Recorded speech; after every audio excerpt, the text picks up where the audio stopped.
Good morning students, welcome to the S0I online classes.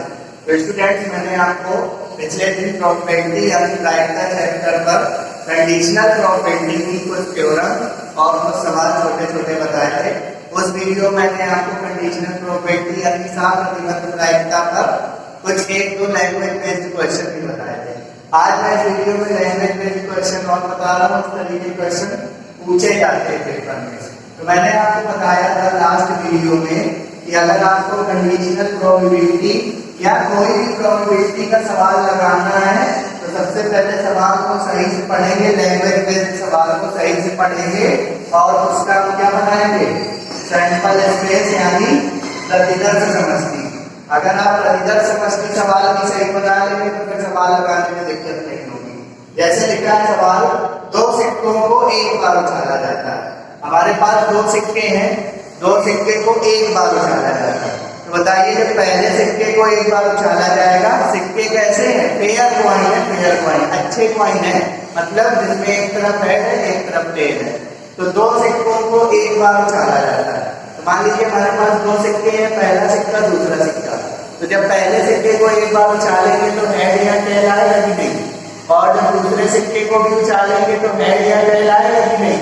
तो देखिए, पहले सिक्के को एक बार उछालेंगे तो भी हेड और टेल आएगा, और दूसरे सिक्के को उछालेंगे तो हेड और टेल आएगा। तो दोनों सिक्कों को उछाला जा रहा है ना, तो पहले सिक्के की प्रतिदर्श समष्टि और का मतलब गुणा दूसरे सिक्के की प्रतिदर्श समष्टि, इन दोनों का हम कौन सा गुणा करेंगे, कार्तीय गुणन करेंगे, है ना। तो कार्तीय गुणन करेंगे तो दो सिक्कों का क्या आ जाएगा, जब दो सिक्कों को एक साथ उछाला जाता है तो उस घटना की क्या आ जाएगी, प्रतिदर्श समष्टि आ जाएगी। तो एक तरीका ये है, मान लीजिए अगर तीन सिक्कों को एक बार उछाला जाता तो पहले सिक्के में भी H कॉमन T आता, दूसरे सिक्के में भी H या T में से कोई आता, और तीसरे सिक्के में भी H या T में से कोई आता। पहले इस चीज को आप समझ लीजिए ध्यान से। अगर दो सिक्कों को एक बार उछाला जा रहा है तो पहले सिक्के में भी H और T में से कोई एक आएगा, हेड या टेल में से, दूसरे सिक्के में भी हेड या टेल में से कोई एक आएगा। हम क्या करेंगे, दोनों सिक्कों की प्रतिदर्श समष्टियों का क्या करेंगे, कार्तीय गुणन करेंगे तो हमको इस घटना की क्या आ जाएगी, प्रतिदर्श समष्टि। इसी प्रकार अगर तीन समष्टियां, तीन सिक्के हैं तो तीन बार लिखेंगे HT तीनों का क्या करेंगे, कार्तीय गुणन। चार सिक्के हैं तो चार बार ऐसा करना पड़ेगा। और एक तरीका क्या है, एक तरीका होता है ट्री डायग्राम बना के, मतलब पेड़ टाइप का चित्र बना लेंगे तो बहुत ही सिंपल आती है इससे चीजें समझ में। तो देखिए, मैं आपको ट्री डायग्राम से बता रहा हूँ चीजें। एक चीज याद रखना, एक सिक्के को n बार उछाला जाए, एक सिक्के को n बार उछाला जाए या n सिक्कों को एक बार उछाला जाए तो कुल परिणाम होते हैं 2 की पावर n। एक सिक्के को n बार उछाले या n सिक्कों को एक बार उछाले, बार सेम। कहने का मतलब दो सिक्कों को एक बार उछाले या एक सिक्के को दो बार उछाले, सेम बार है। तो n सिक्कों को एक बार उछाला जाए या एक सिक्के को n बार उछाला जाए तो कुल परिणाम कितने प्राप्त होते हैं, 2 की पावर n। इसी प्रकार पासे में भी होता है, यदि n पासों को एक बार उछाला जाए या एक पासे को n बार उछाला जाए तो कितने परिणाम प्राप्त होते हैं, 6 की पावर n। ये पासे के लिए। तो n सिक्कों को एक बार उछाला जाए या एक सिक्के को n बार उछाला जाए, प्राप्त परिणाम होंगे 2 की पावर n। और अगर एक पासे को n बार उछाला जाए या n पासों को एक बार उछाला जाए, प्राप्त परिणाम 2 की पावर n होंगे। तो सॉल्यूशन शुरू करेंगे। क्योंकि दो सिक्कों को एक साथ उछाला जाता है, एक साथ उछाला जाता है, अतः प्राप्त कुल परिणाम का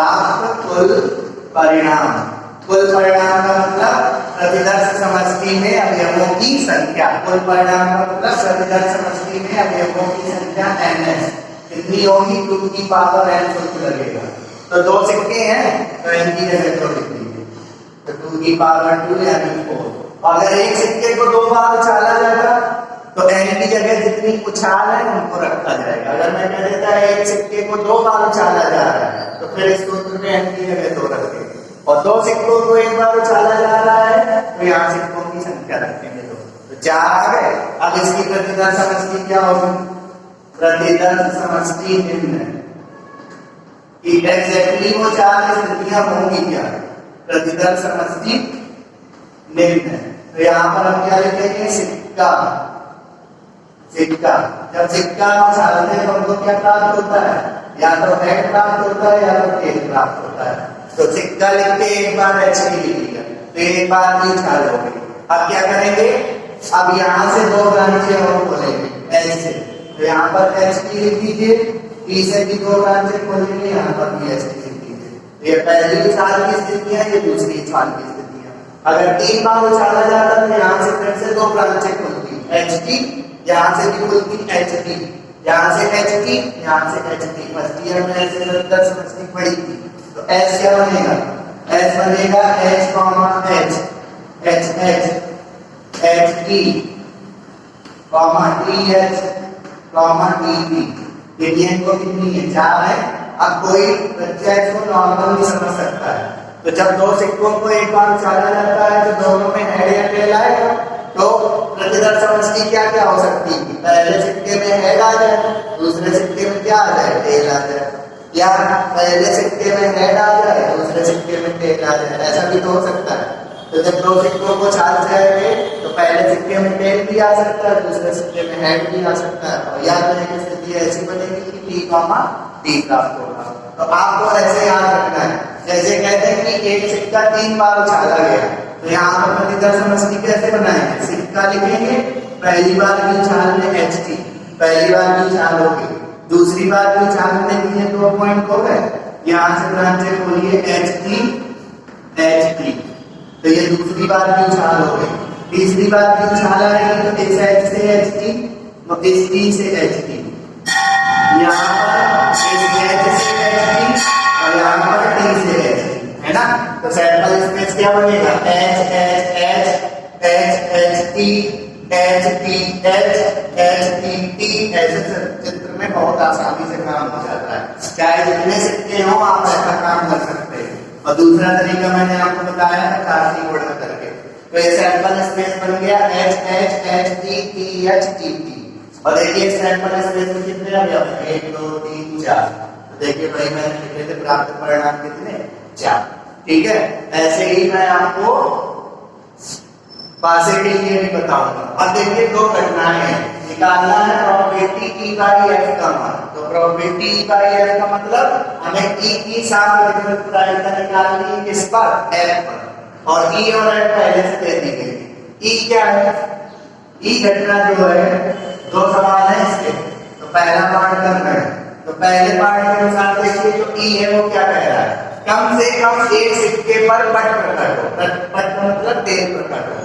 तो कम से कम वाले चैप्टर में मैंने आपको बताया था, लीनियर प्रोग्रामिंग चैप्टर में मैंने आपको बताया था, अगर लिखा है कम से कम 4, तो कम से कम 4 का मतलब 4 से शुरू करेंगे, फिर 5 6 7 8 आगे की ओर बढ़ेंगे। और ज्यादा से ज्यादा 4 लिखा हो या अधिकतम 4 लिखा हो तो फिर 4 से स्टार्ट करेंगे, कम की ओर बढ़ेंगे, 3 2 1 ऐसे। तो बताइए यहाँ पर लिखा है कम से कम एक सिक्के पर पट प्रकट हो। तो सैंपल स्पेस में देखिए कम से कम एक सिक्के पर पट, यानी इसमें वो वाली कंडीशन ली जाएगी जिसमें एक बार टेल हो या एक से अधिक बार टेल हो। कम से कम एक लिखा है तो कम से कम एक टेल चाहिए। तो कम से कम एक का मतलब एक टेल वाली स्थिति लेंगे, 2 टेल वाली स्थिति लेंगे, 3 टेल वाली स्थिति लेंगे। तो देखिए सैंपल स्पेस में एक टेल वाली 2 स्थिति है, तो ई घटना बनेगी एच टी टी एच। तो एक टेल वाली 2 स्थिति है, तो कम से कम एक लिखा है, तो 2 टेल वाली स्थिति देखिए, तो 2 टेल वाली स्थिति टी टी है। अब 2 से ज्यादा टेल कहीं नहीं सवाल में, तो ई कितना बना? H T T H T T बन गया। एच एच नहीं ले सकते क्योंकि कम से कम ये लिखा है तो एक टेल या एक से अधिक टेल लेना है, तो इसमें तो एक भी टेल नहीं है। तो ई कितना आ गया? H T T H T T. और एफ कितना है? एफ है एक सिक्के पर चित प्रकट हो। तो किसी एक सिक्के पर हेड चाहिए, कम से कम अधिक से अधिक नहीं लिखा है, करेक्ट एक हेड चाहिए किसी भी टेल पर। बताइए चारों सैंपल स्पेस में ऐसी कौन सी स्थितियां हैं, सैंपल स्पेस के चारों अवयवों को देखिए और ध्यान से देखिए तो आपको पता चलेगा कि दो स्थितियां ऐसी हैं जिसमें एक है। तो आपको यही तो बोल रहा है कि एक सिक्के पर हेड प्रकट होना चाहिए, चाहे वो पहले सिक्के पर हो चाहे वो दूसरे सिक्के पर हो, दोनों सिक्कों पर हेड नहीं चाहिए, किसी एक सिक्के पर। तो इस स्थिति में देखिए पहले सिक्के में हेड है और इस स्थिति में देखिए दूसरे सिक्के में हेड है। तो ई जेड क्या बनेगा, एच डी डी एच बनेगा। अब आप एक काम करिए, तो एक आपको निकालना प्रोबेबिलिटी ई बाई एफ। तो ई बाई एफ निकालने के लिए ई और एफ का इंटरसेक्शन पहले से करके रख लीजिए। तो ई और एफ का इंटरसेक्शन क्या होगा, ई इंटरसेक्शन एफ। तो देखिए ये सेट और ये सेट, इन दोनों सेट में कॉमन एलिमेंट क्या है, कॉमन एलिमेंट है एच डी और टी एच, है ना। तो ई इंटरसेक्शन है पाएगा H D comma T H. तो ये हो गया ई इंटरसेक्शन है। अब हमको निकालना क्या है, हमको निकालना है प्रोबेबिलिटी ई बाई एफ पहले कंडीशन से। तो लिखेंगे हम जानते हैं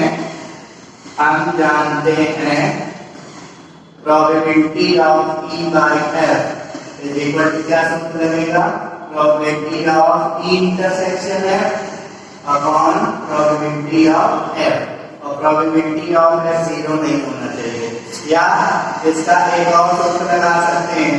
अगर यहाँ से पी हटा दीजिए तो एन की इंटरसेक्शन है अपॉन एन एफ, ऐसे भी लगा सकते हैं।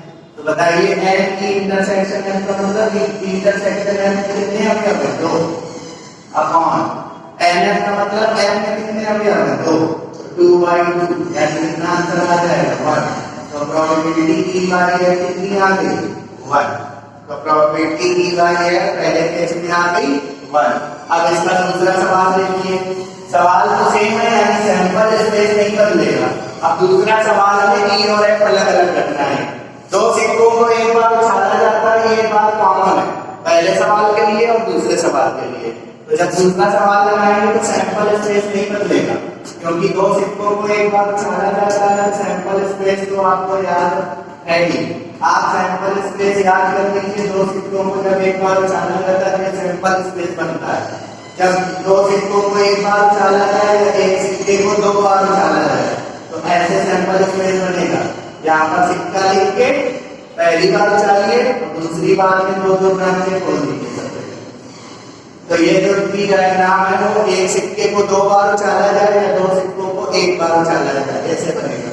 अगर तीन सिक्कों को एक बार उछाला जाए या एक सिक्के को तीन बार उछाला जाए तो अभी दो बार उछाल चुके, और जब तीसरी बार उछालें तो यहाँ पे एच टी, यहाँ पे एच टी, यहाँ पर एच टी, यहाँ पर एच टी, ऐसे बनाएंगे तो आपको इस फिगर से ही सैंपल स्पेस पता चलेगा। अगर पासे का बताया जाए, पासे का तो कहते हैं एक पासे को दो बार उछाला जाता है। तो यहाँ पर लिखेंगे पासा, पासे को उछालते हैं तो कितने अंक आते हैं, 1 2 3 4 5 6, है ना। हम कहते हैं एक पासे को दो बार उछाला जाता है, तो ये पहली बार ही उछाला, और जब दूसरी बार उछालेंगे तो 1 से 6 ब्रांचें और खुलेंगी, 1 2 3 4 5 6, ऐसे यहाँ 2 से भी खुलेगी, फिर 3 से भी खुलेगी। इसके सैंपल स्पेस थोड़े ज्यादा होते हैं पासे के, और 3 बार कर दिया तो फिर और ज्यादा सैंपल स्पेस बनेगी। तो पासे आपको दो बार इसमें सवाल देगा, पासे वाले सवालों में कहेगा एक पासे को दो बार उछाला जाता है या दो पासे को एक बार उछाला जाता है। सैंपल स्पेस आप देख लीजिए। तो सैंपल स्पेस ये बन गया दो सिक्कों का।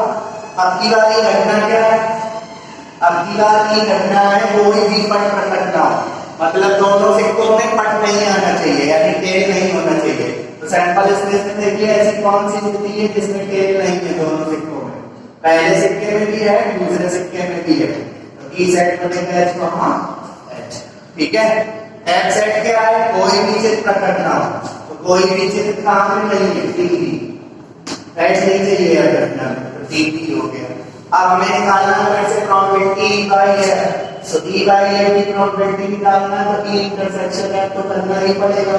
तो ई इंटरसेक्शन एफ देखिए कितना है, ई इंटरसेक्शन एफ क्या है, ई इंटरसेक्शन है फाई आएगा, क्योंकि ई और एफ में कोई भी अवयव माइनस नहीं है। तो ई इंटरसेक्शन एफ कैसा हो गया, फाई। तो अतः probability of E intersection F is equal to probability of E intersection F upon probability of F। यही सूत्र लगेगा। मैंने आपको बताया था कि दो घटनाओं का इंटरसेक्शन पाई हो तो दोनों परस्पर अपवर्ती घटनाएं होती है ना, दोनों परस्पर अपवर्ती घटनाएं होती हैं। तो E और F ऐसी घटना है परस्पर अपवर्ती, क्योंकि इन दोनों का इंटरसेक्शन पाई है। अगर आपको ना याद है तो सूत्र लगाइए, प्रोबेबिलिटी का E इंटरसेक्शन F को अगर n का बदल देंगे तो n E intersection F upon n। तो बताइए इंटरसेक्शन F में कितने अवयव है? E इंटरसेक्शन F में एक भी अवयव नहीं, क्योंकि खाली समुच्चय है, जीरो। तो NF का मतलब है F में कितने अवयव है? एक। तो 0/1 यानी कितना आंसर आ गया? 1 आ गया, 0 आ गया आंसर। 0/1 का मतलब 0। ये सवाल का क्या हो गया? आंसर हो गया।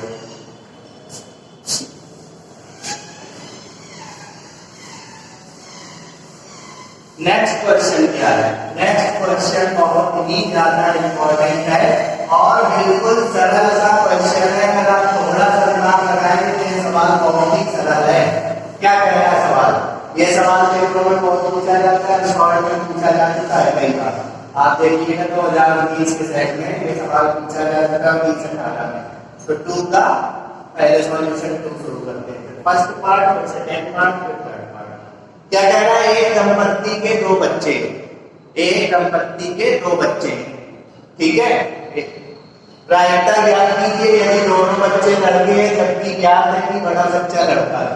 दूसरे में दोनों बच्चे लड़कियां हैं जबकि ज्ञात है बड़ा बच्चा लड़की है। दोनों बच्चे लड़के हैं जबकि ज्ञात है कम से कम एक बच्चा लड़का है। तो ये बताइए हस्बैंड वाइफ है, उनके दो बच्चे। तो बताइए अगर किसी हस्बैंड वाइफ के दो बच्चे हैं तो क्या क्या कंडीशन हो सकती है? देखो किसी हस्बैंड वाइफ के दो बच्चे हैं, तो यहाँ पे लिखा पहला बच्चा, यहाँ पर लिखा दूसरा बच्चा। तो बताइए किसी हस्बैंड वाइफ के अगर दो बच्चे हैं तो कंडीशन क्या क्या हो सकती है?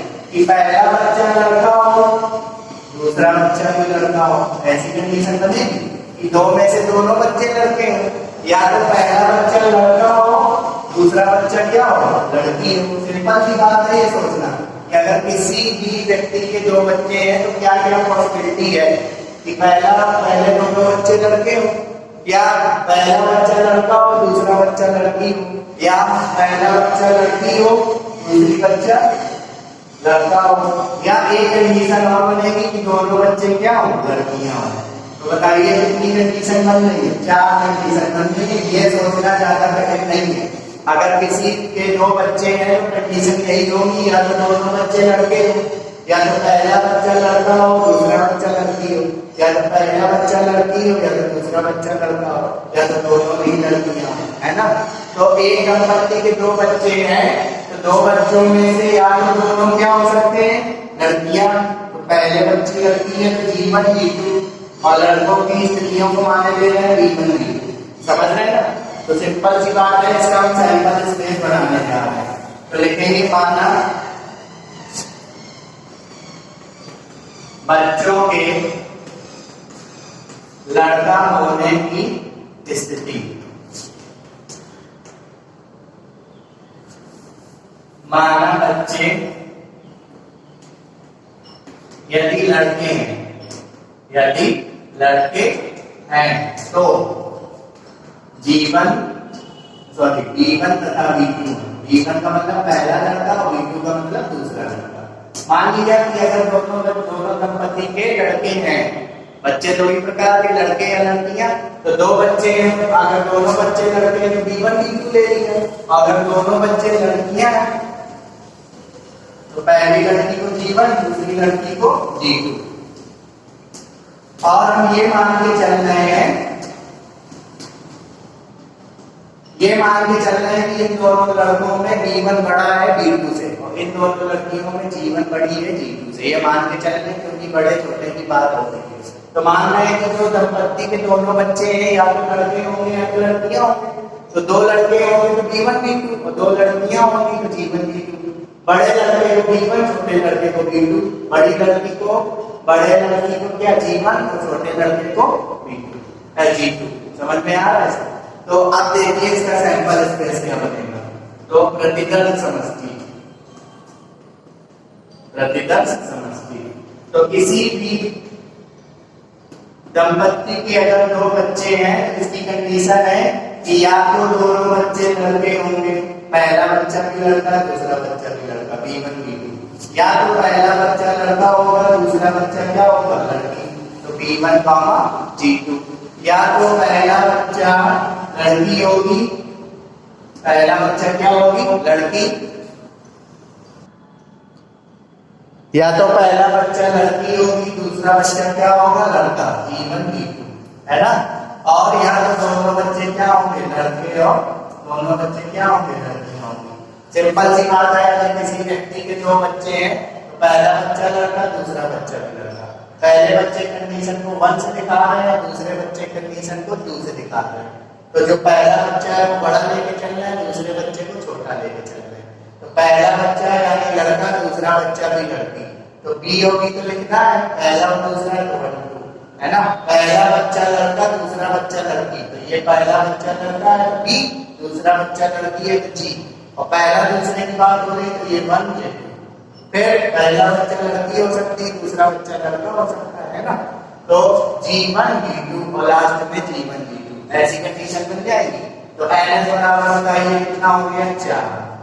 अब क्या कह रहा है प्रथम स्थिति में, प्रथम स्थिति में ये कह रहा है कि इस बात की प्रायिकता ज्ञान कीजिए कि दोनों बच्चे लड़के हैं। मतलब एक घटना ये है, हमको ऐसी काम इसमें E/F A/B ऐसा कुछ नहीं लिखा है। तो सवाल क्या कह रहा है प्रायिकता ज्ञान कीजिए यदि दोनों बच्चे क्या है लड़के। तो लिखेंगे माना जो ई घटना है, ये घटना है कि दोनों बच्चे क्या है लड़के, तो माना ई बराबर क्या दोनों बच्चों के लड़का होने की घटना, दोनों बच्चों के लड़का होने की घटना। तो बताइए सैंपल स्पेस में ऐसा कौन सा बिंदु है जिसमें दोनों बच्चे लड़के हैं। तो दोनों बच्चे लड़के B1 B2 वाला है। तो सिंपल सी बात है T सेगमेंट के B1 B2 के दोनों बच्चे लड़के ही लेंगे। और जबकि ये याद है कि बड़ा बच्चा क्या है लड़का, तो एक और घटना हमको दी गई है कि बड़ा बच्चा लड़का है। याद है का मतलब दो घटनाएं हैं, एक हमको पहले से पता है कि बड़ा बच्चा लड़का है और एक हमें उस घटना की प्रायिकता निकालनी जिसमें दोनों बच्चे क्या है लड़के। तो यहाँ पे दो घटनाएं हैं, एक घटना है कि दोनों बच्चे लड़के हैं और दूसरी घटना ये है कि बड़ा बच्चा लड़का। तो दूसरी घटना को क्या ले लें F ले लें। तो F इज इक्वल टू क्या है कि बड़ा बच्चा लड़का है, बड़ा बच्चा क्या है लड़का। तो देखिए इसमें हमने ऑर्डर कैसे सेट किया है, ऑर्डर इस तरीके से सेट किया है कि बड़ा बच्चा पहले छोटा बच्चा बाद में। तो बड़ा बच्चा लड़का है तो देखिए पहली जगह B चल रहा है, तो एक कंडीशन ये B1 B2 और एक कंडीशन ये B1 G2। तो B1 B2 B1 G2 बड़ा बच्चा लड़का चाहिए, तो पहले प्लेस में मैंने बड़े बच्चे को रखा है, दूसरे प्लेस में छोटे बच्चे को रखा है। तो बताइए पहली प्लेस में बॉय कितनी जगह है, दो जगह है। तो F सेगमेंट किया B1 B2 B1 G2। हमें किस बात की प्रायिकता ज्ञात करनी है, हमें प्रायिकता उस घटना की ज्ञात करनी है कि दोनों बच्चे लड़के। तो दोनों बच्चे लड़के हैं यानी E की प्रायिकता ज्ञात करनी है। और जब E है याद है कि बड़ा बच्चा लड़का है, तो जो चीज याद है उसको अपान में लगाएंगे और बड़ा बच्चा लड़का है यानी F यानी हमें निकालनी प्रोबेबिलिटी E/F। कंडीशनल प्रोबेबिलिटी मैंने यही तो बताया था, प्रोबेबिलिटी E/F का मतलब ये होगा कि हमें E घटना की प्रायिकता निकालनी है और जबकि F घटना घट चुकी है। तो देखिए ये हमको पहले से याद है कि बड़ा बच्चा लड़का है, तो जो चीज याद होती है वो घटना घट चुकी होती है। तो ये चीज हमको पहले से याद है कि बड़ा बच्चा लड़का है, तो जो प्रोबेबिलिटी निकालेंगे तो अपॉन में बड़े बच्चा लड़का है उस घटना को रखेंगे। तो प्रोबेबिलिटी हमें किस बात की निकालनी है कि दोनों बच्चे लड़के हैं, तो दोनों बच्चे लड़के हैं इस बात की घटना क्या है E। और अपॉन क्या चीज याद है बड़ा बच्चा लड़का है, इस घटना को नीचे रखेंगे तो हमें निकालना है प्रोबेबिलिटी E/F। अभी मैं दूसरा सवाल बताऊंगा तो आपको समझ में आ जाएगा। ये सैंपल स्पेस नहीं बिगड़ेगा, ये सैंपल स्पेस तीनों पोर्शन के लिए वर्क करेगा। तो अब हम क्या निकाल लें E/F पहले निकाल लें, E इंटरसेक्शन है। तो E इंटरसेक्शन है का मतलब E और F में कॉमन पॉइंट देखिए, ई सेट ये है और एफ सेट ये है, तो इन दोनों में कॉमन पॉइंट b1 b2 है, तो b1 b1 b2। ठीक है, तो आप प्रोबेबिलिटी ई बाई एफ का क्या लगाएंगे, सूत्र। प्रोबेबिलिटी ई बाई एफ का सूत्र probability E intersection F upon probability of F, यही लगेगा। तो प्रोबेबिलिटी का क्या सूत्र होता है, N E by N S. तो प्रोबेबिलिटी की इंटरसेक्शन एफ निकालना है, तो बताइए कि इंटरसेक्शन एफ में कितने अवयव है, एक। Out of N S, N S का मतलब सैंपल स्पेस में कितने अवयव है, 4। तो प्रोबेबिलिटी ई बाई एफ 1/4 हो गई, और प्रोबेबिलिटी ऑफ एफ का मतलब N E by N S. तो एफ में देखिए कितने अवयव है, 2 आउट ऑफ 4। ये 4 से 4 कैंसिल हो जाएगा, तो फर्स्ट केस का आंसर आएगा 1/2। तो पहले केस का आंसर आने वाला है कितना, 1/2। अब सॉल्व करते हैं दूसरा केस। सैंपल स्पेस वही रहेगा क्योंकि साफ साफ बोलना है, एक दंपत्ति के 2 बच्चे हैं, तो 2 बच्चे हैं तो सारी कंडीशन नहीं बदलेगी। जैसे पिछले सवाल में 2 सिक्कों को एक बार उछाला गया था तो सैंपल स्पेस नहीं बदला था, सवाल की स्थितियां बदलती गई। तो दूसरा केस भी जब हम करेंगे तो एस नहीं बदलेगा। एस क्या था, v1 v2 v1 v2 g1 v2 g1 v2। इसका मतलब है किसी व्यक्ति किसी दंपत्ति के 2 लड़के हैं तो बड़ा किसी दंपत्ति के 2 बच्चे हैं तो बड़ा बच्चा लड़का, दूसरा छोटा बच्चा भी लड़का, बड़ा बच्चा लड़का छोटा बच्चा लड़की, ऐसे कंडीशन। या तो बड़ा बच्चा लड़की होगी, दूसरा छोटा वाला लड़का होगा, या तो दोनों ही लड़कियां होंगी, यही कंडीशन है ना। हाँ, तो सिंपल सी बात है, ये आपको समझ में आ गया होगा। अब दूसरा क्या है केस, तो अब हमें किस बात की प्रायिकता निकालनी कि दोनों बच्चे लड़कियां हैं। तो अब की बात की घटना क्या लेंगे कि दोनों बच्चे लड़कियां हैं, दोनों बच्चे लड़कियां हैं।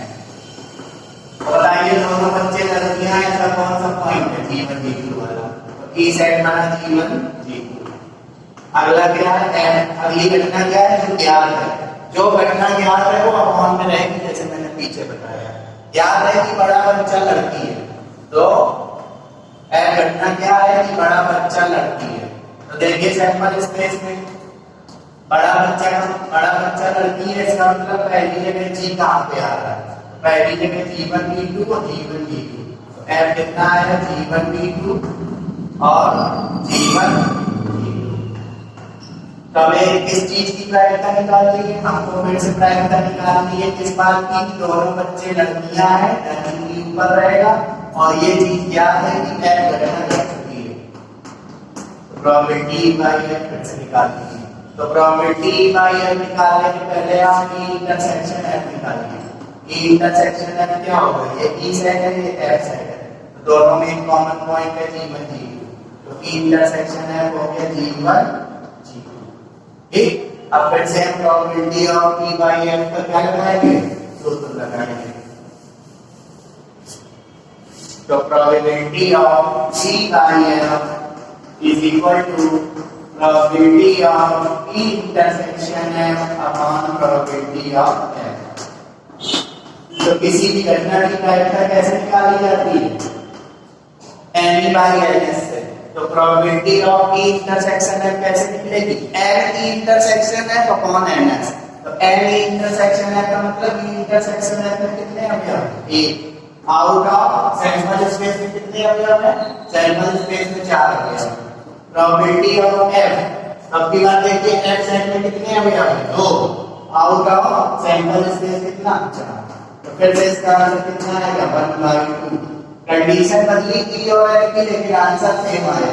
ठीक है, अब अगला थर्ड पॉइंट देखते हैं। थर्ड पॉइंट का सैंपल स्पेस फिर से नहीं बदलेगा, दोनों घटनाएं बदल लेंगे। इसमें क्या है, हमको इस बात की प्रायिकता ज्ञात करनी है कि दोनों बच्चे लड़के हैं। तो अब की बार फिर से ई जो सेट है वो क्या बनेंगे, दोनों बच्चे लड़का होने की प्रायिकता, मतलब दोनों बच्चे क्या है, लड़का है, इस बात की घटना हो गई की। तो बताइए सैंपल स्पेस में ऐसा कौन सा पॉइंट है जिसमें दोनों जगह को आए, b1 b2 है ना। f घटना थोड़ी अलग है, एफ घटना क्या है जो ज्ञात है, जो घटना ज्ञात है वो है कि कम से कम एक बच्चा लड़का है, कम से कम एक बच्चा लड़का होने की घटना, लड़का होने की घटना। तो बताइए कम से कम एक बच्चा लड़का है, तो हम वो पॉइंट लेंगे सबसे पहले जिनमें एक लड़का है, और फिर वो पॉइंट लेंगे जिनमें दो लड़का है, फिर वो पॉइंट लेंगे जिनमें तीन लड़के हैं। कम से कम एक का मतलब समझे, एक से स्टार्ट करेंगे आगे बढ़ते जाएंगे। तो एफ घटना जो होगी वो सैंपल स्पेस के वो पॉइंट होंगे जिनमें एक लड़का है, दो लड़का है, तीन लड़का है, लड़कियों वाला पॉइंट नहीं लेंगे। तो कम से कम एक लड़का है, बताइए ऐसी कितनी घटनाएं हैं जिनमें एक लड़का है। P1 G2 छोटा बड़ा नहीं देखना है, बस हमको एक लड़का चाहिए। तो ये दोनों घटनाएं ऐसी जिनमें एक लड़का है, और ये घटनाएं ऐसी हैं जिसमें दो लड़का है, और ये घटनाएं ऐसी हैं जिसमें एक भी लड़का नहीं है। तो ये नहीं लेंगे क्योंकि कम से कम एक लिखा है। तो पहले एक लड़के वाली घटना है, एक लड़के वाले पॉइंट, और फिर दो लड़के वाले पॉइंट। अब दो से ज्यादा लड़के नहीं है, तो ये एफ सेट हो गया कंप्लीट। अब क्या करेंगे, फिर से हमें निकालना है किस बात की प्रायिकता कि दोनों बच्चे क्या हैं, लड़के। तो प्रोबेबिलिटी हमें निकालनी है दोनों बच्चे लड़के हैं यानी ई की, और कब, जब कम से कम एक बच्चा लड़का हो। प्रोबेबिलिटी बाय एफ फिर से चाहिए। तो इसके लिए हमें ई और एफ का क्या करना पड़ेगा, इंटरसेक्शन। तो ई सेट ये है, एफ सेट ये है, तो दोनों का कॉमन पॉइंट क्या है, B1 B2। अब we know that probability of E by F, probability of E by F is equal to probability of E intersection F upon probability of F। तो E intersection F की probability अपनी बात कैसे निकलेगी, पहले आप देखिए intersection F में कितने अवयव हैं। E intersection F में एक अवयव है, तो कितने थे, चार में से, सैंपल स्पेस में चार अवयव है, तो 1/4 इसकी probability, और प्रोबेबिलिटी ऑफ एफ निकालेंगे तो एफ में कितने अवयव हैं, 3 आउट ऑफ 4 सैंपल स्पेस। ये 9 तक छोटी क्लासों की चीज है जो मैं अभी निकाल रहा हूँ। 9 10 से आप पढ़ते चले आ रहे हैं 1/3। इसका आंसर क्या निकलेगा, 1/3। ये सवाल के आंसर हो गए तीनों के इसके। सो स्टूडेंट्स, अब मैंने और सवाल लिए हैं अभी जो सिक्के और पासे वाले, ज्यादातर सिक्के और पासे वाले सवाल पूछे जाते हैं आपसे। पहले मैं चौथा सवाल बता रहा हूँ आपको। क्या कह रहा है, एक सिक्का 3 बार उछाला जाता है। अभी मैंने शुरुआत में सवाल बताया था दो सिक्कों को एक बार उछाला जाता है। मैंने आपको क्या बात बताई थी कि अगर n सिक्कों को एक बार उछाला जाए या एक सिक्के को n बार उछाला जाए, अब की बार एक सिक्के को 3 बार उछाला जा रहा है, यानी इसको पढ़ेंगे एक सिक्का n बार, और अगर लिखा होता 3 सिक्के एक बार तो पढ़ते n सिक्के एक बार, है ना। तो n सिक्कों को एक बार उछाला जाए या एक सिक्के को n बार उछाला जाए, कुल स्थितियां कितनी बनती, 2 की पावर n, है ना। तो लिखेंगे प्रश्नानुसार सिक्के को 3 बार उछाला जाता है, 3 बार उछाला जाता है, अतः कुल स्थितियां, कुल परिणाम कितने होंगे, 2 की पावर n। तो एक बार पढ़िए फिर से, एक सिक्का n बार, तो n की जगह कोई चल रहा है, एक करेंगे तो 2 की पावर 3 यानी 8। अब इसकी प्रतिदर्श समष्टि बनाएंगे कि वो 8 स्थितियां हैं कौन कौन सी, क्योंकि अगर आप प्रतिदर्श समष्टि नहीं बनाएंगे तो ये सवाल लगेगा नहीं, ऐसा बराबर। तो अब सिक्का कितने बार उछाला जा रहा है, 3 बार, तो यहाँ पर लिखेंगे सिक्का और ट्री डायग्राम बनाएंगे। तो सिक्के को पहले बार उछाला जाएगा तो हेड है कैसे कुछ आएगा, अब जब दूसरी बार उछालेंगे तो यहाँ से क्रमशः खुलेंगे ऐसे एच टी, ये दूसरी बार में उछाल वाले हैं एच टी, ठीक है, 2 बार उछल गया। तीसरी बार उछलेगा तो यहाँ से फिर से 2 क्रमशः हेड एल, यहाँ पर भी हेड एल, यहाँ पर भी हेड एल, यहाँ पर भी हेड, यहाँ पर है। तो ये 3 सिक्कों की उछाल का क्या बना, प्रतिदर्श समष्टि। एक सिक्के को 3 बार उछाला जाता है, इसकी प्रतिदर्श समष्टि इस चित्र से निकाल लेंगे। अगर 3 सिक्कों को एक बार उछाला जाता तो भी सेम प्रतिदर्श समष्टि का चित्र बनता। तो अब कैसे बनेगा, पहले आप यहाँ से शुरू करिए एच एच एच। तो एच एच एच का मतलब क्या है कि एक सिक्के को 3 बार उछाला गया है, ये पहली उछाल है, दूसरी उछाल है, ये तीसरी उछाल है। इसका मतलब ये है कि जब एक सिक्के को 3 बार उछाला गया तो पहली बार में हेड आया, दूसरी बार में भी हेड आया, तीसरी बार में भी हेड आया। आप क्या बनेगी इसकी एच एच एच आ गए, तो आप एच एच और ये एरो टी की ओर मुड़ गए, एच एच टी। एक स्थिति ये बन सकती है कि पहली चाल में एच आए हेड, दूसरी चाल में एच हेड आए और तीसरी चाल में टी आए, ये बनी एच एच टी। अब क्या बनेगी एच से पूरी ये कवर हो गई। अभी आप आएंगे H T H, H T H छोड़ना कुछ नहीं, सब कवर करना है एच टी टी। अब यहाँ पे आइए ये ऊपर वाला पूरा फिगर हो गया टी एच एच, तो टी एच एच याद रखिएगा ये पहली उछाल है, ये दूसरी उछाल है, ये तीसरी उछाल है, ठीक है। फिर टी एच टी, फिर टी टी एच और फिर टी टी टी। ये देखिए आप स्थितियां बनी 1 2 3 4 5 6 7 8। तो 3 सिक्के, जब एक सिक्के को 3 बार उछाला जाए या 3 सिक्कों को 1 बार उछाला जाए, ये स्थितियां बिल्कुल फिक्स है और इनको काउंट करोगे तो एनएस बराबर कितना आ गया 8, ठीक है। अब ये फिगर हो गया, तो एक सिक्के को 3 बार उछाला जाए, 3 सिक्कों को 1 बार उछाला जाए, तो समझती बिल्कुल फिक्स होती है ये। आप याद कर लीजिए या ट्री डायग्राम से बना लीजिए, ट्री डायग्राम बहुत सरल है, ठीक है। आपको क्या करना है, यदि प्रथम 2 उछालों पर चित्त प्राप्त होता है, देखो हमको एक घटना दी गई है, आपको एक घटना क्या दी गई है कि प्रथम 2 उछालों पर चित्त प्राप्त होता है। देखा है, यदि प्रथम 2 उछालों पर चित्त आता है, इसका मतलब एक घटना ऐसी है जिसमें शुरुआत की 2 उछालों पर क्या आता है चित्त। तो इस घटना को मैं क्या मान लूं, माना कि बराबर प्रथम 2 उछालों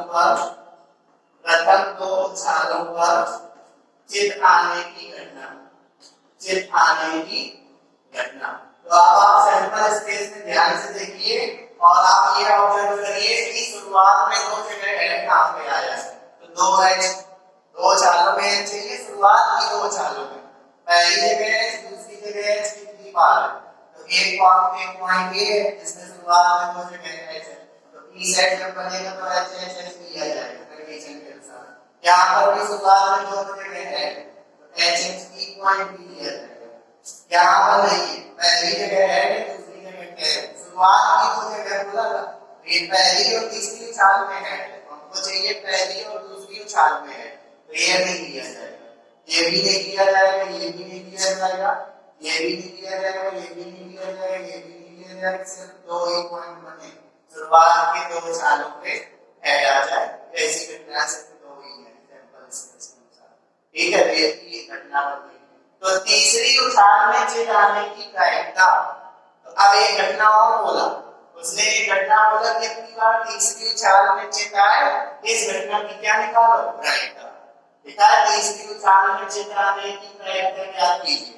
तो एक घटना और है सवाल में कि तीसरी उछाल में क्या लाना है, चित्त का मतलब हेड लाना है, तो एक घटना एफ मान लीजिए, एफ मतलब तीसरी उछाल में चित्त लाने की घटना, तीसरी उछाल में चित्त लाने की घटना। तो अब बताइए एल सेट क्या बनेगा। अब हमको एल सेट में वो एलिमेंट्स रहेंगे एस के जिसमें तीसरी जगह क्या है हेड, साफ साफ लिखा है, जो घटना लेनी है उसमें तीसरी चाल में क्या होना चाहिए हेड। शुरुआत की 2 चाल में कुछ भी हो मैटर नहीं करता, लेकिन तीसरी चाल में हेड होना चाहिए। तो देखिए तीसरी जगह एच इस पॉइंट में एच एच एच में, बस आप सवाल को सही से पढ़िए तो सेकंड नहीं लगेगी सर।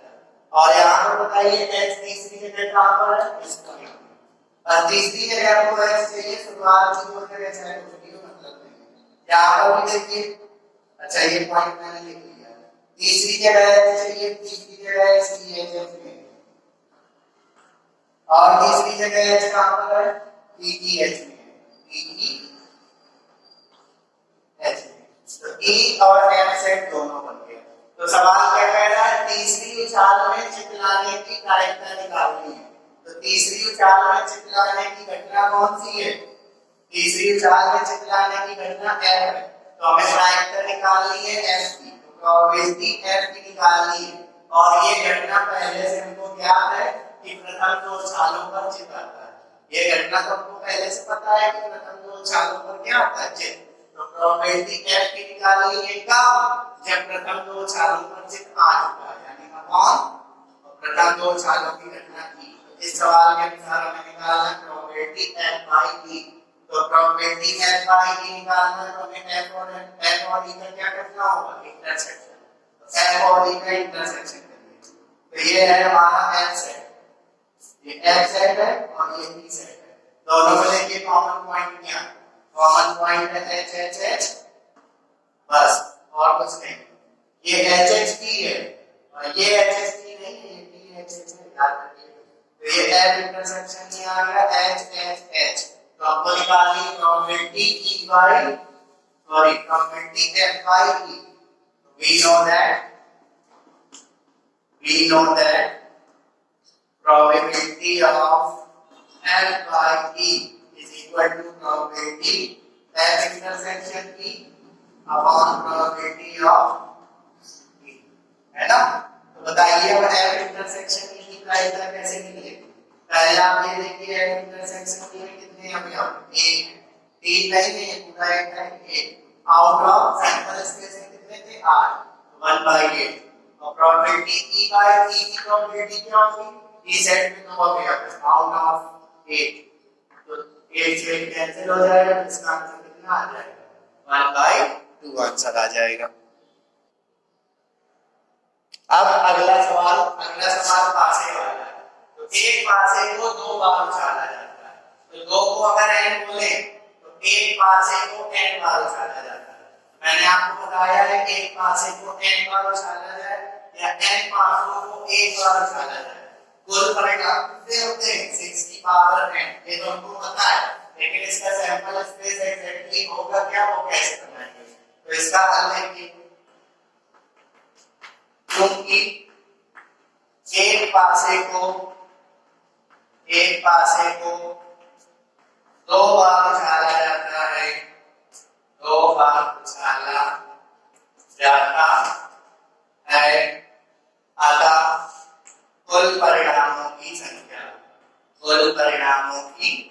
यानी ये सैंपल स्पेस के एलिमेंट्स हैं, कुल कितने होंगे? कितनी? 6 की पावर n होती है। तो बताइए एक पासे को दो बार का मतलब n बार, तो n की वैल्यू कितनी चल रही है? 2, 6 का स्क्वायर 36, यानी 36 रिजल्ट प्राप्त होगा। अब हमें पूरी 36 स्थितियां बनानी होगी कि वो 36 स्थितियां हैं कौन सी।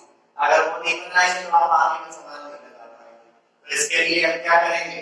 प्रतिदर्श समष्टि का सेट बनाना होगा। ये तो आपको पता चल गया कि 36 अवयव हैं प्रतिदर्श समष्टि में, लेकिन वो 36 अवयव हैं कौन से? इसको कैसे निकालेंगे? ट्री डायग्राम से निकालेंगे। तो यहाँ पर क्या लिखेंगे? पासा। तो पासे को जब पहली बार देखा जाएगा तो कितने रिजल्ट प्राप्त होते हैं? 6 रिजल्ट प्राप्त होते हैं। तो पासे से की बार 6 ब्रांचें निकलेंगी। जैसे सिक्के से 2 ब्रांचें निकली थी हेड और टेल की, पासे से 6 ब्रांचें निकलेंगी। 1 2 3 4 5 6, ये पहली उछाल है। अब जब दूसरी बार उछालेंगे तो यहाँ से हर एक स्थिति से 6 ब्रांचें बनेंगी।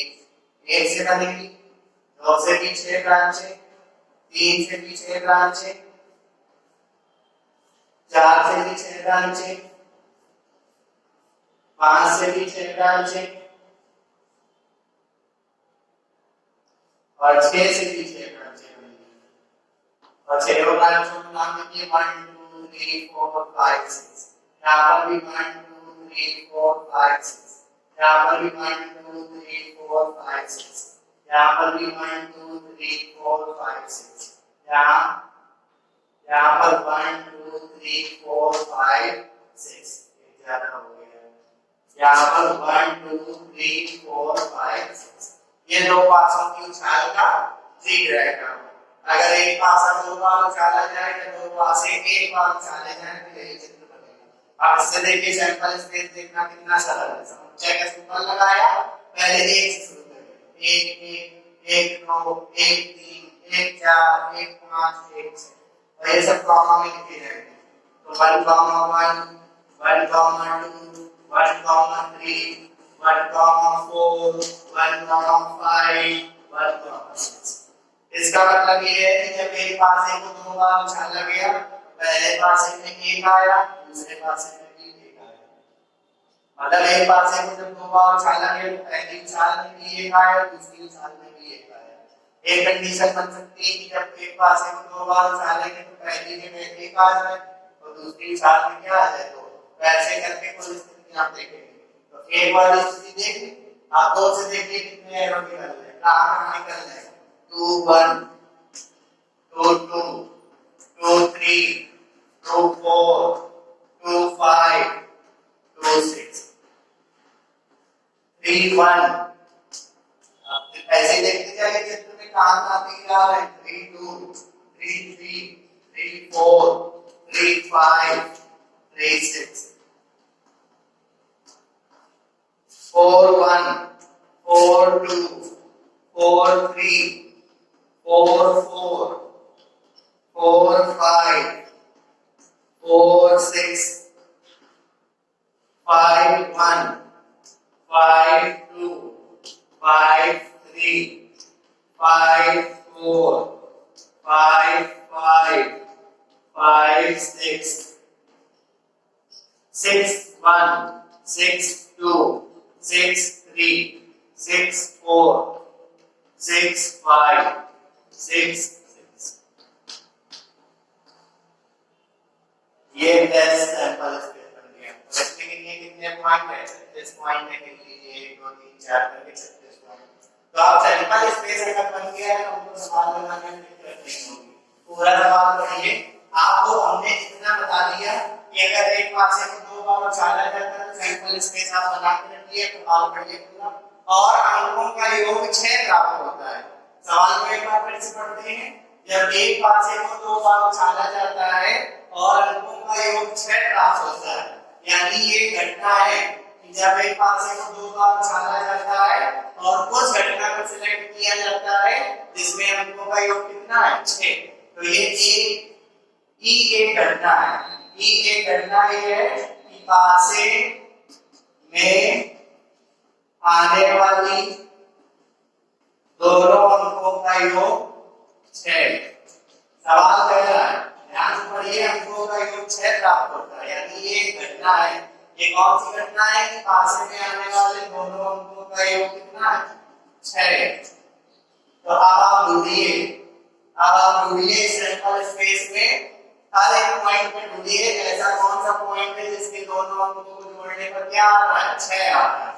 अंक आने की घटना। तो बहुत ही सिंपल है ये ढूंढना।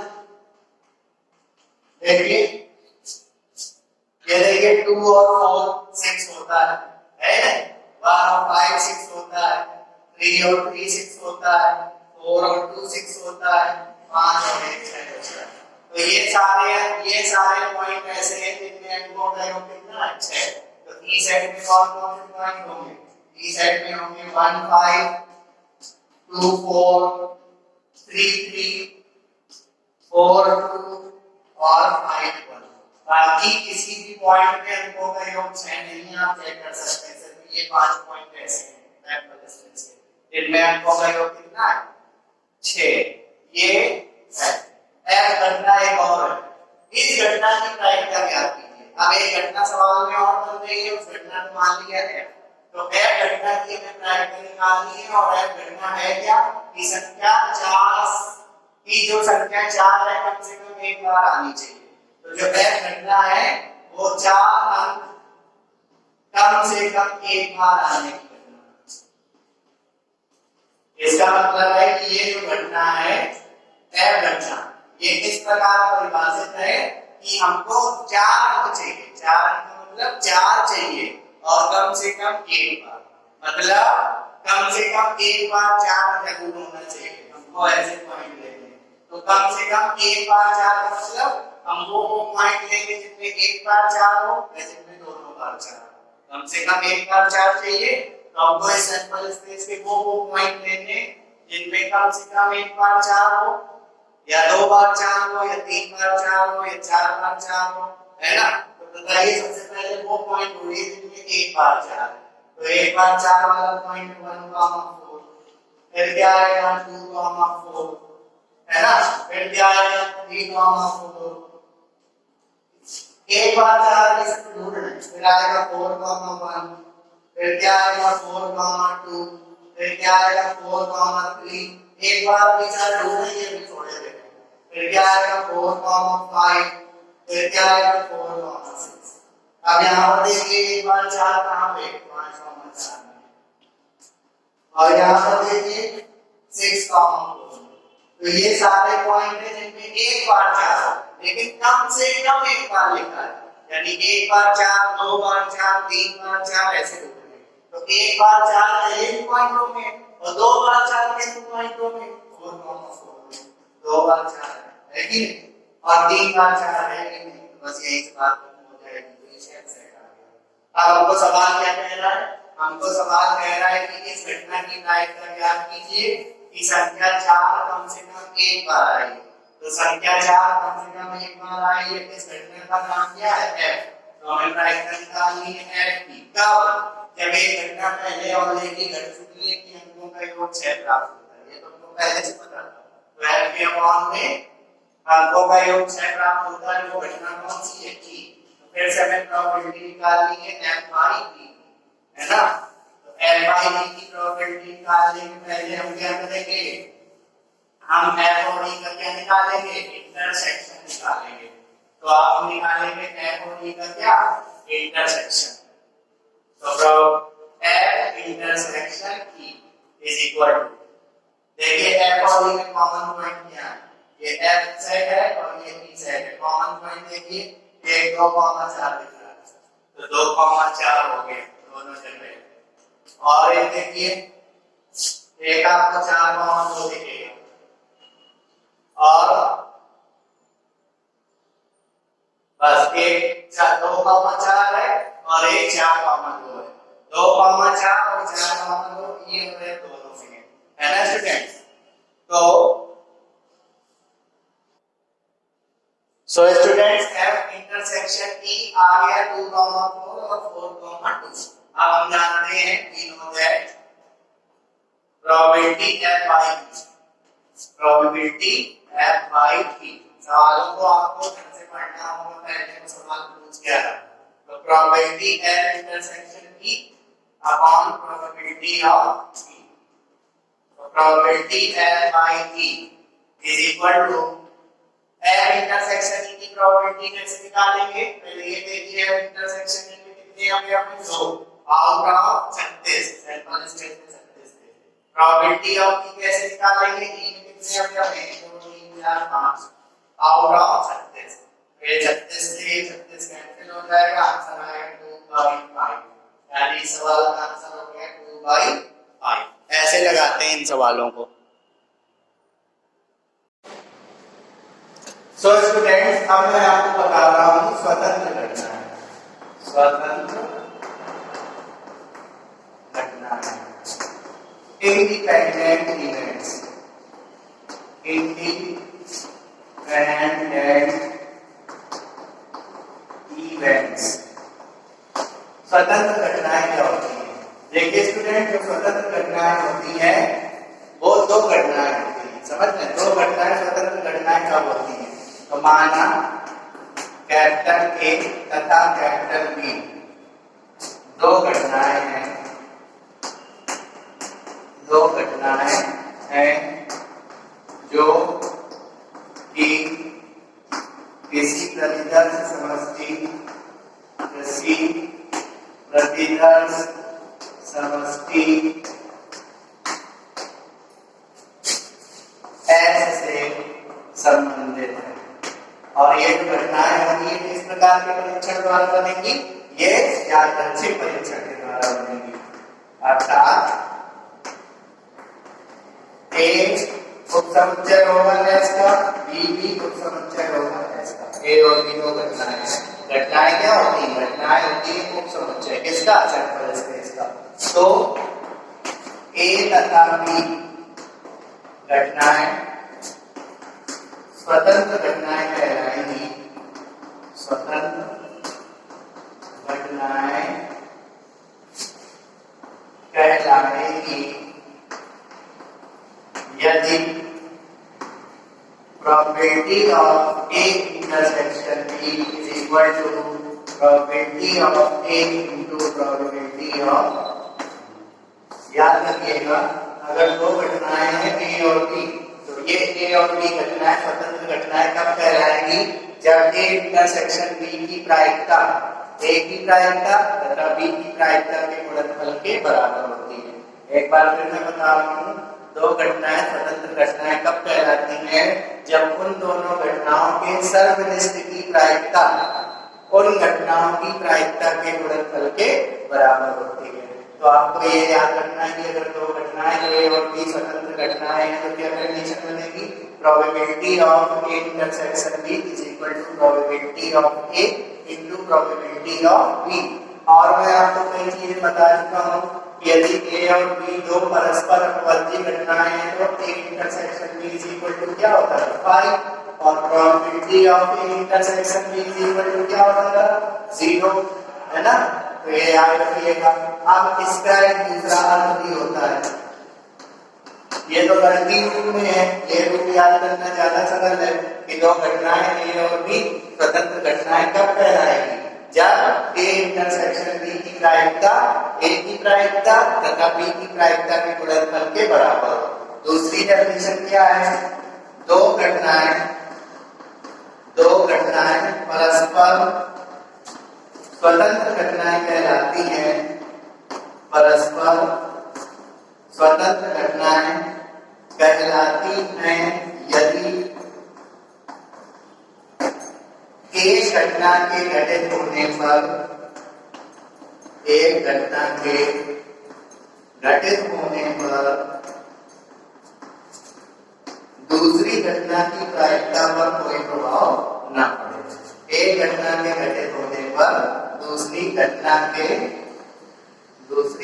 की प्रायिकता पर कोई प्रभाव न पड़े।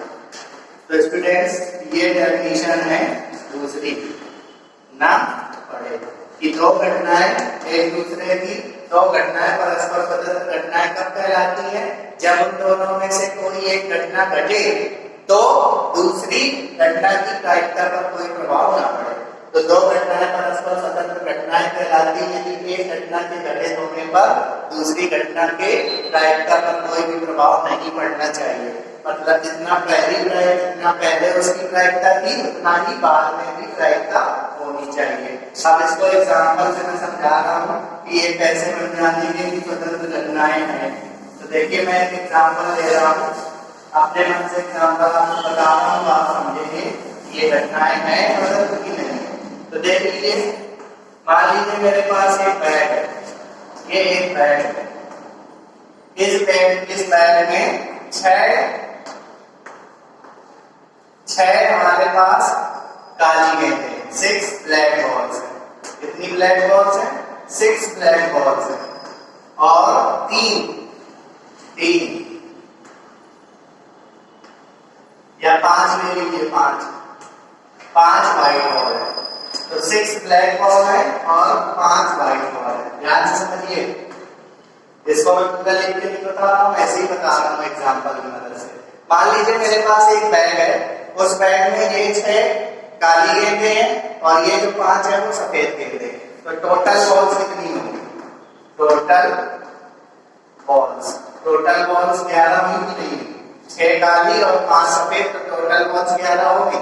मैंने कहा कि मैं एक घटना ले रहा हूं ए, ध्यान से देखिए, एक घटना जो है वो बैग से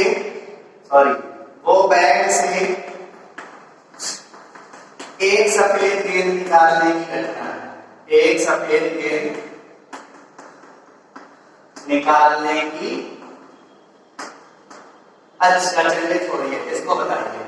तो किसी बैग में 6 काली गेंदें हैं, 5 सफेद गेंदें हैं, तो टोटल बैग में 11 गेंदें हैं। अब मैं अगर आपसे ओरल पूछूं कि इस बैग से मुझे एक काली गेंद निकालना है, तो बताओ एक काली गेंद निकालने की प्रायिकता क्या होगी। तो काली गेंदें कितनी है 6 आउट ऑफ 11। एक काली गेंद निकालने की प्रायिकता कितनी 6/11 और एक सफेद गेंद निकालने की प्रायिकता क्या होगी एक सफेद गेंद निकालने की प्रायिकता होगी 5/11। ये तो आप छोटी क्लासेस में पढ़ चुके हैं। किसी बैग में 6 काली गेंदें हैं और 5 सफेद गेंदें हैं तो कुल गेंदें 11 होंगी, यानी सैंपल स्पेस 11 गेंदों का हो गया। अब उन 11 गेंदों में से पहले हमने एक गेंद निकाली, वो गेंद काली होगी, इस बात की प्रायिकता क्या है तो एक काली गेंद निकालने की प्रायिकता n/ms। तो बताइए काली गेंदें कितनी है 6 में से कोई एक निकलेगी तो 6c1 करके लगाते थे 6c1/11c1 तो आता था 6/11 है ना। अच्छा इसी प्रकार एक सफेद गेंद निकालेंगे तो 5/11। तो ये तो मैंने पहले से निकाल के रखी है कि इस बैग से अगर हम एक काली गेंद निकालें तो 6/11 प्रायिकता होगी और एक सफेद गेंद निकालने की प्रायिकता 5/11 होगी। मैंने सवाल दिया इस बैग से बारी बारी करके, अब मैं सवाल दे रहा हूं बारी बारी करके 2 गेंदें निकाली जाती हैं, 2 गेंदें निकाली जाती हैं तथा निकाली गई गेंदों को वापस रखा जाता है। निकाली गई गेंद को बैग में वापस रख देते हैं, बैग में वापस रख देते हैं। तो पहली गेंद के सफेद तथा दूसरी गेंद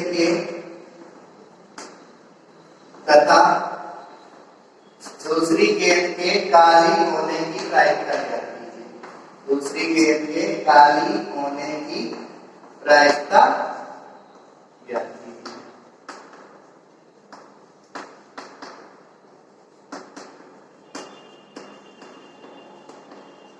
तो देखिए मैं आपको ऐसे ही समझा रहा हूं, पूरी प्रायिकता नहीं निकालेंगे। देखिए क्या कह रहा है बारी बारी करके 2 गेंदें निकाली जाती है, 2 गेंदें बारी बारी करके निकाली जाती है, या इसको अगर और सही लिखे तो बारी बारी करके एक गेंद निकाली जाती है। यानी किसी लड़के ने इस बैग में हाथ डाला और एक गेंद निकाली, ठीक है। तो समझिए जरा ध्यान से, इस बैग में 2 कलर की बॉल्स हैं, ब्लैक एंड व्हाइट। तो सवाल कह रहा है कि इस बैग से बारी बारी करके एक गेंद निकाली जाती है। तो किसी ने इसमें हाथ डाला और पहले एक ही गेंद निकालना है, एक बार में बारी बारी करके एक ही गेंद निकाली जाती है, मतलब 2 गेंद निकाली जाती है 2 बार में। पहली गेंद पहली बार में एक गेंद, दूसरी बार में एक गेंद। तो किसी ने इस बैग में हाथ डाला और एक गेंद निकाल दी, ठीक है। और फिर क्या किया, निकाल के देखी तो वो किस कलर की है। तो मान लीजिए मैं इस बैग में हाथ डालूं और एक गेंद निकालूं तो मान लीजिए वो काली कलर की गेंद निकली, ठीक है। तो मैंने देखा कि ये काली कलर की गेंद है, इसको देखने के बाद बैग में वापस रख दिया। तो बताइए एक गेंद निकाली थी, तो जब हमने एक गेंद निकाल ली तो बैग में कितनी गेंदें रह गई 10, क्योंकि मेरे हाथ में एक गेंद थी। लेकिन जब हमने उसको बैग में वापस रख दिया तो फिर से कितनी गेंद हो गई 11 गेंद हो गई। अब जब मैंने दूसरी बार हाथ डाला तो फिर से एक निकली गेंद, एक और निकाल ली ना, 2 बार निकालनी है गेंद। तो मान लीजिए अपनी बार क्या निकली, व्हाइट बॉल निकली, ठीक है। तो व्हाइट बॉल निकली तो व्हाइट बॉल देखा, फिर से बैग में डाल दी, फिर से कितनी गेंदें हो गई 11 गेंदें हो गई। तो देखिए पहली गेंद कैसी होती है, पहली गेंद के काली होने की प्रायिकता, पहले गेंद के काली होने की प्रायिकता। तो ये पहली घटना है, पहली घटना ये है कि पहली गेंद काली है। पहली घटना के घटित होने की प्रायिकता निकाल लें। पहली गेंद काली होगी, इस बात की प्रायिकता क्या होगी, काली गेंद कितनी है 6 आउट ऑफ 11, ठीक है।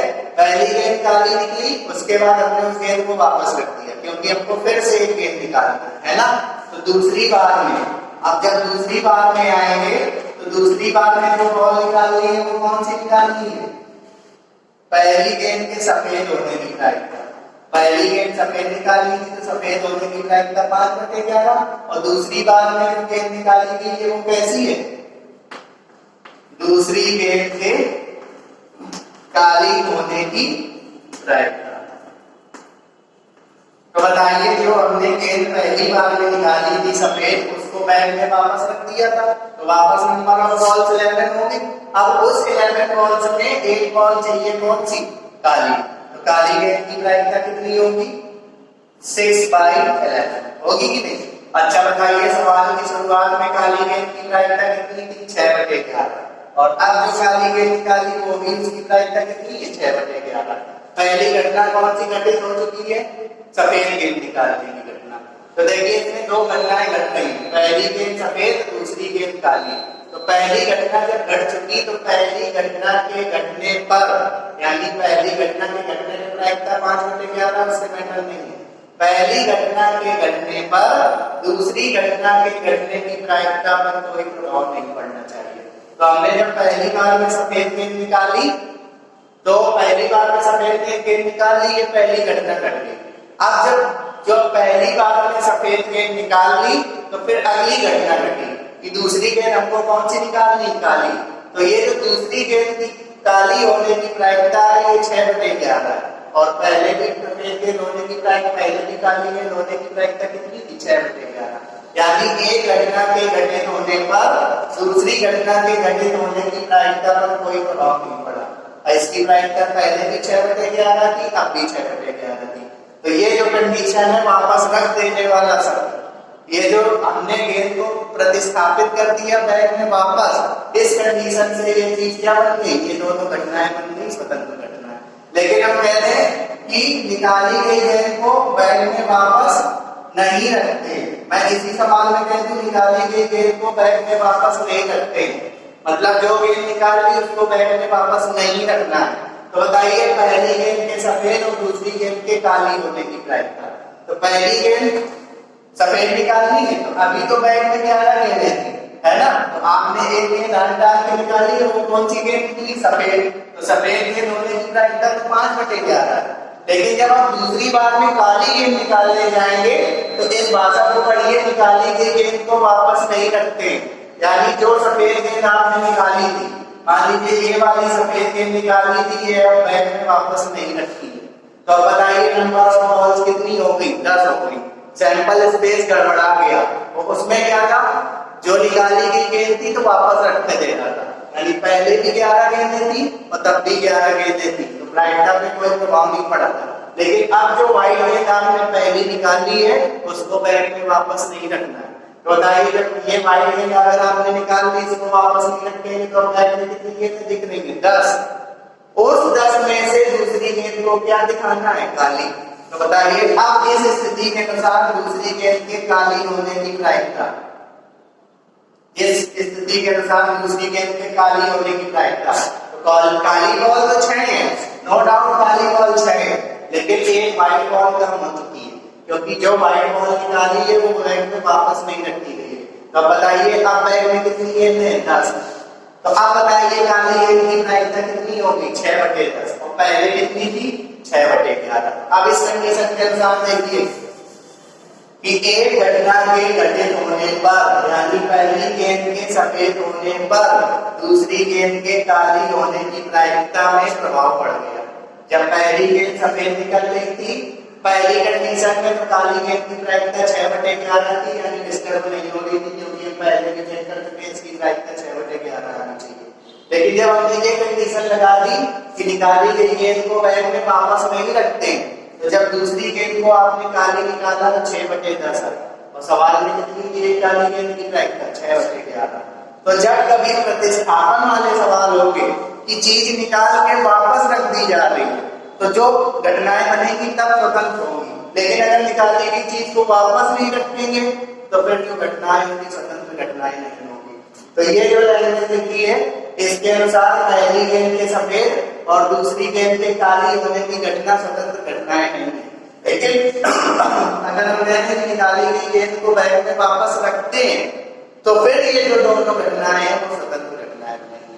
तभी मैंने दिखाया यदि एक घटना के घटित होने पर दूसरी घटना की प्रायिकता पर कोई प्रभाव न पड़े तो दोनों घटनाएं स्वतंत्र घटनाएं कहलाती हैं। और सबसे सरल लैंग्वेज ये है कि दो घटनाएं ए और बी परस्पर स्वतंत्र घटनाएं कब कहलाती हैं?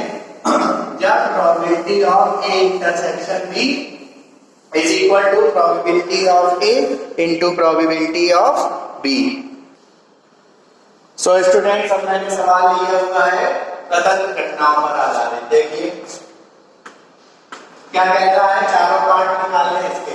मान लीजिए ए और बी दो स्वतंत्र घटनाएं, यानी प्रश्न के अनुसार क्या है, प्रश्नानुसार ए तथा बी ऐसी घटनाएं स्वतंत्र घटनाएं हैं, अतः क्या कंडीशन लगेगी, अगर दो घटनाएं स्वतंत्र घटनाएं होती हैं तो उन दोनों के इंटरसेक्शन की प्रोबेबिलिटी, तो probability of A intersection B is equal to probability of पहली घटना ए इनटू प्रोबेबिलिटी ऑफ दूसरी घटना बी, ये लगेगा। तो हमको पहले पार्ट में चाहिए probability of A intersection B, तो probability of A intersection B क्या है, P A into P B. तो देखिए पी ए सवाल में कितना है, probability of A 0.3 into probability of B 0.4, तो मल्टीप्लाई करेंगे तो 0.12 आएगा, ठीक है। तो ये पहले सवाल का आंसर हो गया probability of A intersection B का। दूसरा क्या है, probability of A union B, तो we know that probability of A union B का सूत्र होता है हमारे पास, probability of A union B is equal to probability of A into probability of B, sorry probability of A plus probability of B minus probability of A intersection B, तो probability of A union B, ये पहले part का answer है, is equal to probability of A, probability of A है 0.3 plus probability of B है 0.7 और 0.4 minus probability of A intersection B कितनी निकली है 0.12। तो आप बताइए probability of A union B कितना होगा, 0.3 में आप 0.4 जोड़िए तो 0.7 और 0.7 में 0.12 माइनस कर दीजिए तो 0.58, ये probability of A union B हो गई, सेकेंड पार्ट का आंसर हो गया।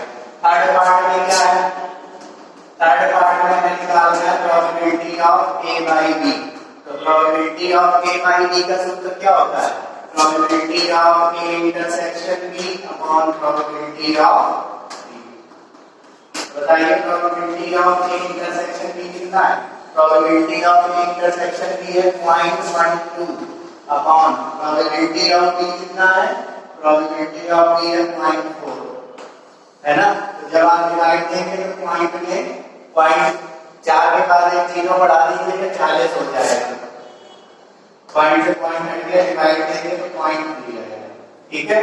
अच्छा, चौथा पार्ट क्या करना है, probability of B by A निकालना है, तो probability of B by A का क्या सूत्र होगा, probability of B intersection A upon probability of A, तो probability of B by A is equal to probability of B by A is equal to B intersection A को हम ए intersection B भी लिख सकते हैं, तो ए इंटरसेक्शन बी की value कितनी है 0.12 अपॉन प्रोबेबिलिटी ऑफ ए कितना है 0.3, तो जब आप डिवाइड देंगे तो आंसर आएगा 0.4, तो 0.4, ये चारों सवालों के आंसर हो गए। तो इस तरीके से सवाल लगाते हैं हम स्वतंत्र घटनाओं पर आधारित। तो स्टूडेंट्स, आज के वीडियो में मैंने आपको प्रोबेबिलिटी चैप्टर में कंडीशनल प्रोबेबिलिटी पर आधारित लैंग्वेज बेस्ड क्वेश्चन और आपको स्वतंत्र घटनाओं के बारे में बताया और उससे रिलेटेड सवाल बताए। नेक्स्ट वीडियो में आपको स्वतंत्र घटनाओं पर आधारित एक दो सवाल और जो प्रूफ करने में आते हैं बताऊंगा और चैप्टर को आगे बढ़ाऊंगा। Thank you students.